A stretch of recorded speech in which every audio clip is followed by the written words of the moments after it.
Kapoor villa. अगली सुबह। आज संडे था, लेकिन चाहत को आज सुबह बहुत सारा काम था।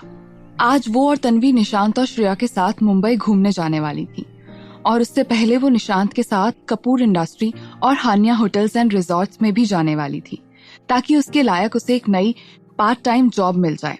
चाहत ने डिसाइड किया था कि वो कॉलेज के बाद ही पार्ट टाइम जॉब करेगी। अलार्म की आवाज जैसे ही कानों में पड़ी, चाहत झटपट से बेड से खड़ी हो गई। वो जल्दी से कपड़े और टॉवेल लेकर वॉशरूम में चली गई। वो जब बाहर आई तब उसने रेयॉन का येलो गोटेदार कुर्ता एंड प्लाजो पहना हुआ था। वो जल्दी से तैयार होने लगी। कुछ देर बाद वो तैयार हो गई। उसने उस सूट पर गुलाबी बंदेज का दुपट्टा लिया हुआ था और उसने कानों में येलो और पिंक मिक्स कॉम्बिनेशन में इयररिंग्स पहने हुए थे। चाहत जल्दी से पहले तन्वी के रूम में गई और फिर वो दोनों नीचे हॉल में पहुंची। उन्होंने देखा कीर्ति जी, दादी और प्रशांत जी हॉल में ही मौजूद थे। वो दोनों भी उन सभी के पास जाकर खड़ी हो गईं। फिर कीर्ति जी ने सभी से कहा, चलिए आप सभी मंदिर में, पूजा का समय हो गया। उनकी बात सुनकर सभी मंदिर की ओर चले गए। कीर्ति जी पूजा करने लगी, वहीं चाहत दादी और कीर्ति जी के कहने पर आरती गाने लगी। तन्वी, दादी और प्रशांत जी हाथ जोड़कर खड़े थे। तभी पूजा घर में श्रेया और निशांत भी आ गए। उन दोनों को पूजा घर में देखकर प्रशांत जी और दादी बड़े हैरान हुए, क्योंकि आज तक वो दोनों कभी भी आरती के समय पूजा घर में नहीं आए थे। आरती खत्म होने के थोड़ी देर बाद सभी ब्रेकफास्ट करने डाइनिंग एरिया की ओर चले गए। निशांत ने चेयर पर बैठते हुए चाहत से कहा, तो चाहत, तुम आज होटल और कंपनी चलोगी या बाद में? तुम जब कहोगी तब मैं तुम्हें वहाँ ले चलूंगा। चाहत ने उसे जवाब देते हुए कहा, नहीं बाद में नहीं, मैं आज ही चलूंगी। वैसे भी आज संडे है, तो मुझे लगता है अगर मेरा इंटरव्यू अच्छा रहा तो मैं कल सोमवार से ही ज्वाइन कर लूंगी। और वैसे भी सोमवार मेरे लिए हमेशा से ही लकी रहा है, तो अच्छे काम की शुरुआत अगर लकी डे से हो तो वो काम कभी बिगड़ने की कोई गुंजाइश नहीं रहती। क्यों दादी, सही कहा ना मैंने? दादी ने मुस्कुराते हुए कहा, बिल्कुल सही कहा मेरी चिड़िया। और वैसे भी मेरी चिड़िया अगर कोई काम करना चाहे तो वो काम कभी बिगड़ सकता है क्या? चाहत दादी की बात सुनकर उन्हें देखकर मुस्कुरा दी, लेकिन कहीं ना कहीं चाहत को मुंबई में रहने की खुशी नहीं थी। उसके मन में तो यही चल रहा था कि उसे एक बार फिर से दादी को मनाने की कोशिश करनी चाहिए, ताकि वो उसे और तन्वी को वापस ऋषिकेश भेज दे। ये सोचकर चाहत दादी से बोली, दादी, वैसे मेरे एग्जाम्स के बाद मुझे इंटर्नशिप करनी है। इस हफ्ते मेरा रिजल्ट भी आ जाएगा, लेकिन मुझे अपनी 6 मंथ की इंटर्नशिप तो ऋषिकेश वाले कॉलेज से ही करनी पड़ेगी, और उसके लिए मुझे वापस ऋषिकेश तो जाना ही होगा। दादी ने कहा, मुझे शुचिता ने पहले ही इसके बारे में बता दिया था, इसलिए मैंने पहले से ही तुम्हारे कॉलेज से तुम्हारा ट्रांसफर यहाँ मुंबई में सबसे बेस्ट मेडिकल कॉलेज में करवा दिया है। इसके लिए अब तुम्हें वापस ऋषिकेश जाने की जरूरत नहीं है, तुम यहीं रहकर अपनी इंटर्नशिप कर सकती हो। दादी की ये बात सुनकर चाहत का मुंह लटक, लेकिन वो कुछ भी तो नहीं कर सकती थी। तभी प्रशांत जी ने कहा, ये तो बहुत ही अच्छी बात है जो चाहत अपने करियर के बारे में सोच रही है। फिर प्रशांत जी निशांत की ओर देखते हुए बोले, मेरे हिसाब से तुम्हें ना चाहत को कंपनी ले जाने की बजाय पहले होटल ले जाना चाहिए। मुझे पूरी उम्मीद है कि उस जगह को देखकर, वहाँ के स्टाफ से मिलकर और उनके काम करने का तरीका देखकर ये कहीं और जगह जाने की सोचेगी भी नहीं। निशांत अपना ब्रेकफास्ट खत्म करके चेयर से उठते हुए कहता है, मुझे भी यही लगता है डैड, इसीलिए मैं सबसे पहले इसे वहीं ले जाने वाला था।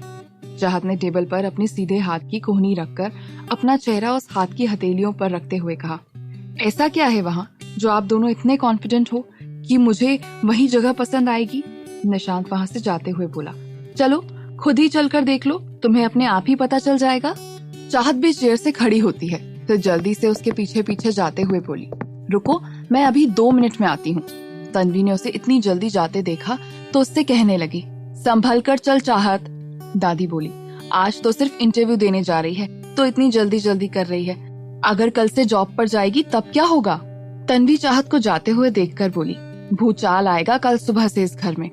फिर कीर्ति जी, दादी, प्रशांत जी और तन्वी मुस्कुराने लगे। थोड़ी देर बाद चाहत अपना बैग और मोबाइल अपने रूम से लेकर नीचे हॉल में आई, तो सभी लोग हॉल में ही मौजूद थे। तन्वी ने चाहत को रोका और उसे एक चम्मच दही शक्कर खिला दिया। चाहत पहले उसके गले लगकर, फिर उससे थोड़ा अलग होकर उसके लेफ्ट गाल पर किस कर लेती है और सभी के पैर छूकर विला के एंट्रेंस के डोर से बाहर चली गई। जैसे ही वो विला के बाहर पहुंची तो उसने देखा निशांत कार में बैठे हुए उसका ही इंतजार कर रहा था। चाहत जल्दी से कार के पास पहुंची और कार का डोर खोल के जल्दी से उसकी बगल वाली सीट पर बैठ गई। फिर वो कार कपूर मेंशन से बाहर चली गई। कार में बैठे हुए वो दोनों पूरे रास्ते बातें करते हुए जा रहे थे। जल्द ही कार होटल के बाहर के बड़े से एंट्रेंस गेट पर पहुंच गई। इतनी सुंदर होटल की बिल्डिंग देखकर चाहत ने निशांत से कहा, वाओ, ये होटल की बिल्डिंग कितनी सुंदर और कितनी बड़ी है। निशांत ने उससे कहा, ये बाहर से ज्यादा तो अंदर से बहुत ही ज्यादा सुंदर है। चाहत ने उसकी बात सुनी तो हैरानी से अपनी आंखें चौड़ी करते हुए बोली, सच में? निशांत ने हाँ में सर हिला दिया। फिर कार होटल के बड़े बड़े गार्डन से होकर सीधा होटल के एंट्रेंस पर आकर रुकी। ड्राइवर ने जल्दी से कार से निकलकर दोनों के लिए कार के डोर खोले। चाहत और निशांत कार से उतरे। चाहत की नजर जब होटल लॉबी के एंट्रेंस गेट के पास खड़े बोर्ड पर लिखे नाम पर गई तो उसने उस नाम को जोर से पढ़ा, हान्या होटल्स एंड रिसोर्ट्स। चाहत और निशांत अंदर होटल की लॉबी में पहुंचे। चाहत ने देखा सच में वो होटल अंदर से बहुत ज्यादा खूबसूरत और बड़ा था। उसने वहां आसपास काम कर रहे स्टाफ की ओर देखा तो सभी की uniform white and royal blue colour की थी और सभी अपने काम में प्रोफेशनल लग रहे थे। चाहत ने निशांत से धीरे से पूछा, तुम्हें क्या लगता है मैं यहाँ काम कर पाऊंगी? यहाँ तो सभी कितने प्रोफेशनल लग रहे हैं अपने काम में। इन लोगों के पास तो डिग्री और सर्टिफिकेट होंगे, एक्सपीरियंस होगा इन सभी काम का, इसीलिए ये काम इतनी आसानी से कर रहे हैं। लेकिन मेरे पास तो कुछ भी नहीं है, मैं कैसे कर पाऊंगी ये सभी काम? निशांत ने उससे कहा, अरे तुम इतना टेंशन क्यों ले रही हो? देखो, ये जो भी लोग तुम्हें देख रहे हैं, ये जब यहाँ आए थे तब ये भी नहीं जानते थे इस जगह इन्हें कैसे काम करना है। इनके पास सर्टिफिकेट और एक्सपीरियंस दोनों था, लेकिन इन्हें ये नहीं पता था कि इस होटल में किस तरीके से काम किया जाता है। इन्हें भी ये सब सीखने में थोड़ा समय तो लगा था। तो तुम भी जब यहाँ धीरे धीरे काम करोगी और इन सभी को काम करते हुए देखोगी, तब तुम भी सब सीख जाओगी। ये जगह और काम तुम्हारे लिए अभी नया है, तो तुम्हें इसकी आदत नहीं है, इसीलिए तुम्हें इतना अजीब लग रहा है। लेकिन जब तुम्हें इस जगह की और इस काम की आदत हो जाएगी, तब तुम्हें कुछ भी अजीब नहीं लगेगा। चाहत ने उसकी बात से सहमत होते हुए अपना सर हिला दिया। थोड़ी देर बाद वो दोनों लिफ्ट से 15th फ्लोर पर पहुंच गए। लिफ्ट से निकलते हुए दोनों उस फ्लोर के कॉरिडोर में पहुंचे। कॉरिडोर के लेफ्ट साइड में जाते हुए चाहत ने देखा कि कॉरिडोर के आखिरी में एक बड़ी सी लॉबी थी जहां पर रूम था। वो दोनों उस रूम के बाहर खड़े हो गए। वो होटल का मीटिंग रूम था।